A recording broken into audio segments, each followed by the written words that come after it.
So what's up? Kumusta? Ayos pa tayo dyan. So nandito tayo ngayon sa may Maverick Racing Factory Bustos Branch para sa update natin ngayong 2026. Sulit nga bang bumili ng Suzuki Smash FI? Meron silang bagong kulay ngayon at nakita natin to dito sa may branch ng Maverick Bustos. So alamin natin yung presyo at yung specification kung sulit nga bang bilhin ngayong 2026. Tara, samahan niyo ako. Walk around natin to. Ayos na ayos. Umaandar makina, gabi mang umaga. Sa kalsada ng buhay ako'y laging handa. Pero di puro bilis, hindi to karera. Isipin mo pamilya, naghihintay sa'yo sa mesa. Helmet sa ulo, hindi lang forma. Proteksyon yan, hindi basta dekorasyon lang. Sa bawat liko, dapat alerto. Kasi isang mali, pwede kang tumumba sa asfalto. Ride safe palagi, huwag pabaya. Buhay mo mahalaga, tandaan mo yan brother. Kahit kaano kabilis, dahan-dahan lang. Makauwi ka ng ligtas, yan ang pinaka-importante sa lahat. Say palagi, huwag pabaya. Buhay mo mahalaga, tandaan mo yan brother. Kahit kaano kabilis, dahan-dahan lang. Makauwi ka ng ligtas, yan ang pinaka-importante sa lahat.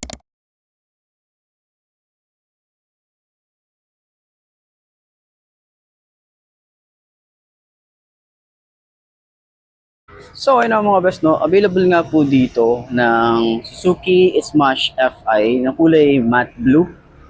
Dito naman papakita ko sa walk around yung kulay white nila and yung lining golden katulad nito.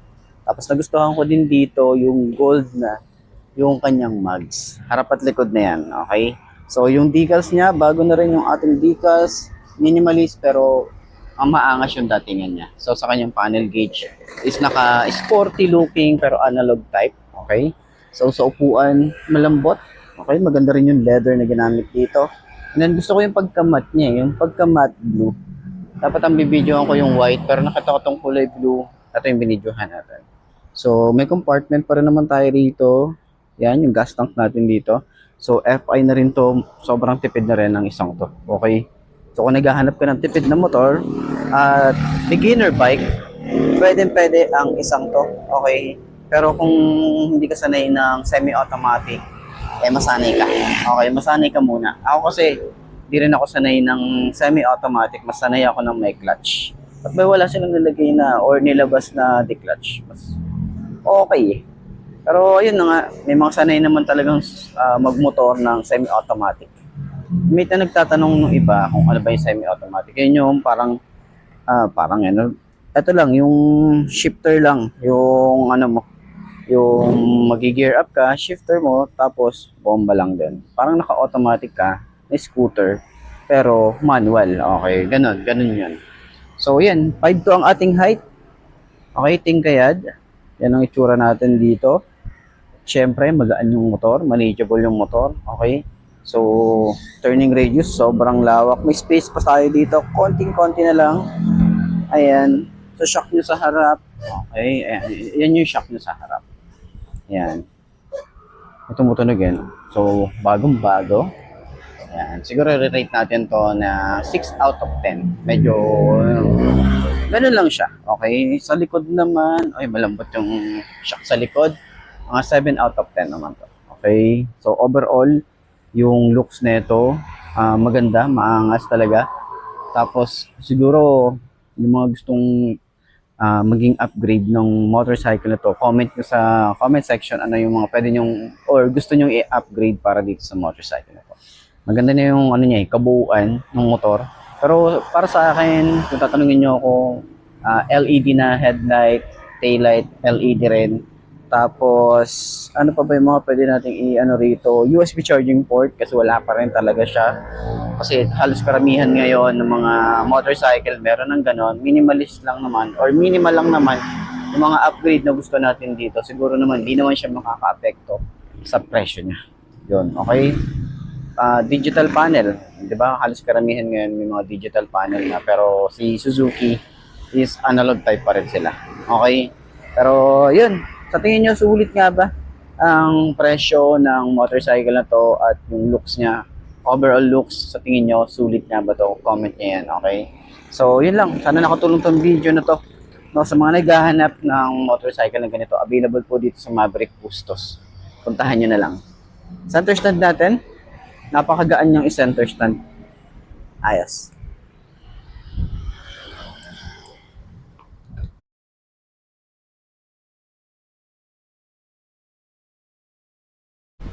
So ayun na mga best, no, available nga po dito yung ating Suzuki Smash FI na matte blue. Pakita ko sa inyo yung kulay white niya, pero ayun, sa tingin nyo sulit nga ba to? Kung mga naghahanap ng walk around dyan, walk around na natin to. Let's go. So ayun nga, ito yung kulay matte blue at ito naman sa side to yung kulay white. Ayan, meron silang kulay white dito, gold lining, and kulay gold na rin yung kanyang mugs. Ayan. Pero ito, kulay blue bago sa paningin natin, kaya i-walk around natin to. Ayan, yung kanyang headlight is bulb type. Meron tayong chrome dito sa kanyang side. Okay. So, yung design pa rin dito sa kanyang headlight or sa kanyang cowling is halos same pa rin naman yung dati na lumabas tong FI na to. Ayan, may Suzuki emblem dito. Napaka premium talaga nung kanilang emblem. Ayan, so may design niya na ganyan, may mga bolts pa rin tayo rito, and decals minimalist. May Smash FI lang tayo rito, Suzuki, and then ayan yung dating kanyang design. Pati dito design dito nung decals niya, may Smash FI na malaki. Okay, so sa kanyang signal light, bulb type pa rin tayo rito. Maangas pa rin yung datingan dito sa side na to. Yung kanyang air vent dito, open naman yan. Yung kanyang fender dito, flexible. Ganda nung kanyang fender, mahaba, may extension, matte finish din na kulay black. Naka-telescopic fork din tayo rito. Meron tayo rito ang kulay gold na mugs. Ayan. Kita nyo naman yan. Ang ganda ng itsura niya. MVP Star din yung kanyang brand. Japan technology din yan. And then meron tayong size na 7090 by 17. Tube type pa rin naman yan, pero pa tubeless nyo, pwede naman to kasi nga naka-mugs naman tayo rito. Yan, dito naman sa side meron din tayo rito ang single disc brake, naka single pot caliper, Nissin yung kanyang brand. Dito naman din sa side, ayan, meron tayong kickstart dito. Yung makina niya, yung kanyang langis nga pala nilalagay dito is 650 lang, kaya tipid ka dito pati sa maintenance, tipid na tipid ka talaga rito. Rear brake pedal, smooth lang, malapad yung kanyang tapakan. Foot pegs para sa rider, hindi siya napiflip. Rubber yung ibabaw niya.